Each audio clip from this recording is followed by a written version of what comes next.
everyone, it's CL, and for today's video I'm going to give you a quick rundown of like how I inventory and store my clothes that I sell on Poshmark and a little bit on Mercari. So yeah, I'm just going to go ahead and jump right into what I do. As you can see here, I have one of my bins and I use these plastic bins. And I also use like whatever boxes, big boxes are available to me. So I use this bin here and you see how it has a letter H. I have each bin or box will have a letter of the alphabet. And for my current closet, I think I have gotten up to letter G. But as I continue to get more things, I'll continue to expand and continue getting bins and boxes and lettering them throughout the alphabet. So this is bin number H. And what I do is I get these gallon Ziploc bags and I letter them with the bin number, which is the letter, and then an item number. So 1 through, if your bin can hold like 50 things, 1 through 50. So you don't have to spend a lot of money doing this. My plastic bins cost $5. I think I got it from Walmart.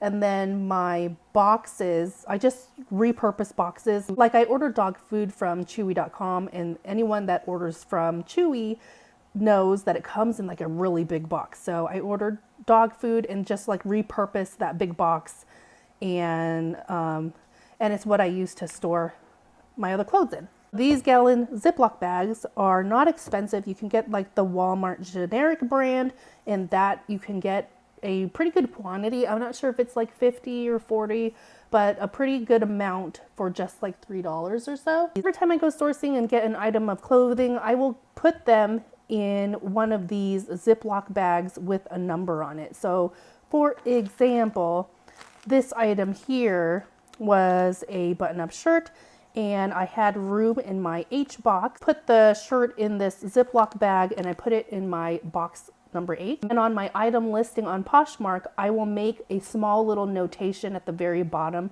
of my listing and put this number here, H32. One of the things that really have benefited me is that if I have two things that look very similar, say it's two black tank tops that look very, very similar, but they're different brands or there's something slightly different about them. If I didn't inventory them like this, I fall into the danger of sending the wrong item, and that's something I don't want to do. Knowing that when I get a sale, I can scroll down my description of that sold item and see like the inventory number. So if this were to sell, in the description it would say H32, and that would allow me to go to my bin that's letter H, and knowing that the article of clothing that I'm looking for, even if it is similar to something else that looks very similar, I know which one it is because I know it's labeled with the number 32. Say if I do sell an item, I'm going to take it out of the Ziploc bag and I'm going to wrap it up very nicely before I send it out to the buyer. But when I sell something, I'm going to have a leftover empty bag. So I don't throw this away, I just continue to reuse them. So if this bag is now free, I will have like a tiny little box full of Ziploc bags just like this that are already lettered, that have been used before but are now empty because I have sold something. I then will repurpose these bags, and it allows me to know that if I have a bag for letter E, that I know that I have room in that box. Now the only imperfect thing to my system is that you do have to do digging because it is like in a bin. When you do sell something, if your item is not on the top, you do have to kind of dig around in the bin to look for that particular item. But that is something I'm okay with. I'm still small scale, so I'm okay with digging around in the bin looking for what I need. But just imagine if you didn't have any bins and you just had piles upon piles of clothes, or they're just hanging up in a closet.